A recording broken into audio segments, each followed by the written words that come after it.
By the way, Ustaz suruh bakar tau lukisan ni. Serius lah. Tapi Kenapa dia tak bakar? Dia bawa sini guys. Karya ke kan? Jangan bakar. Cuk. I laminate. Kita tunjuk satu. Kita tunjuk satu. Oh my god. Kanan. Tengkorak. Lepas tu dia macam ada Kepala kelawar. Kepala kelawar? Oh, ya. Boleh, tapi yang ni je lah yang Jennifer tu duduk. Yang sepatutnya dibakar. Yang sepatutnya dia bakar tapi dia tak bakar. Tapi dia laminate.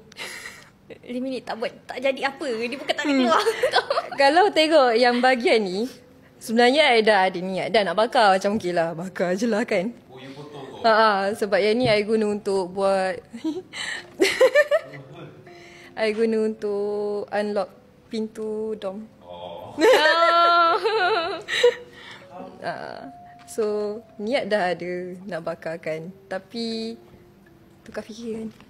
Lagi datang pada mimpi tu abang-abang apa lagi? Dia mesti boleh describe. Okay, ni banyak benda ni, ni weh. benda ni kan. Uish. Ini apa pula?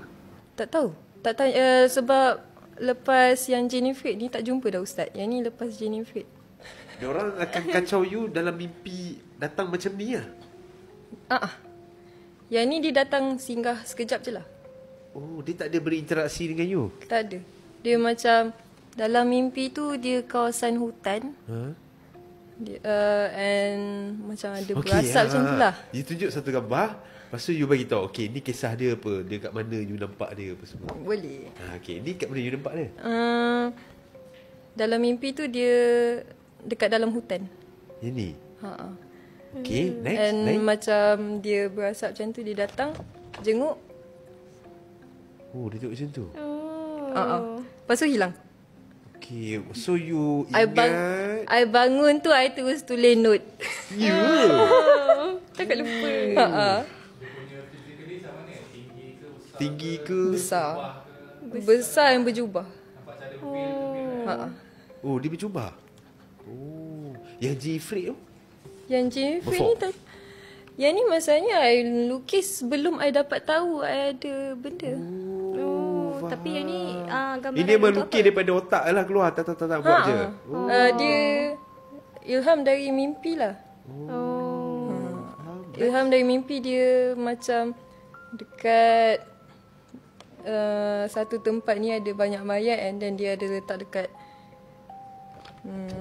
tiang macam tu, ada sembah something. Basically macam berhala. Oh, I see. Okay, lagi?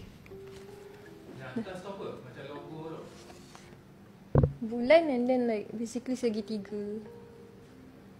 Cuma it's actually yang supposedly I nak buat segitiga terbalik. Tapi abang I nampak, dia suruh padam. Okay, lagi? Ada banyak guys. You memang cantik tu. Cantik lukisan lah. Touch wood. aku It's tahu the ni same apa as the one before. Macam berhala, macam tempat orang sembah macam tu. Dia bukan penanggal ke? Bukan. Dia nampak macam ada sotong-sotong punya tu. Kaki. Tengkorak, burung gagak, 3 mata. Ya. Tu sotong punya. Tengok burung gagak tu. Cuba tunjuk kamera. Tunjuk kamera betul.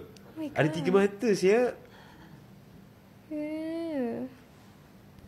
Weh, baik tu. You have a song talented untuk lukis-lukis ni. Lagi? Yang lain I don't think should be shown. Okay, faham. Okay guys, kalau kau nak tengok gambar-gambar lain, gambar-gambar Ain lukis punya, kau boleh tengok kat IG Ain. Nanti kita akan tag lah. Ain ni cerita last Jeffrey lah. Dia dah habis lah? Dah habis. Basically Ustaz just cakap bakar kan. Kalau tak bakar ada chance dia datang balik lah. So sekarang you macam mana? You tak nak bakar? Tak nak.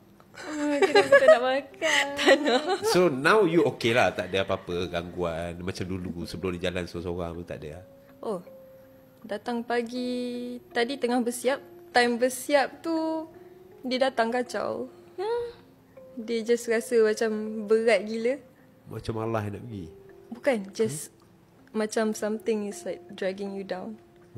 And rasa buzzing, the electric shock, the whole badan. Memang rasa kuat gila sampai tangan tergetar. Oh ya. Ni sebelum datang sini? Tengah Dia dapat bersiap. rasa nak datang ni, nak jumpa siapa ni, takut getar. Tapi tu dah habis lah. Hopefully kita doakan Ain diselamatkan daripada segala malapetaka, daripada segala benda-benda buruk datang apa semua. Sebab daripada tadi Ain cerita, dia banyak kisah-kisah dia kena kacau apa semua. Betul. Dekat-dekat maghrib tau. So ni pun dekat-dekat maghrib. Better kita habiskan cepat lah benda ni. Alah.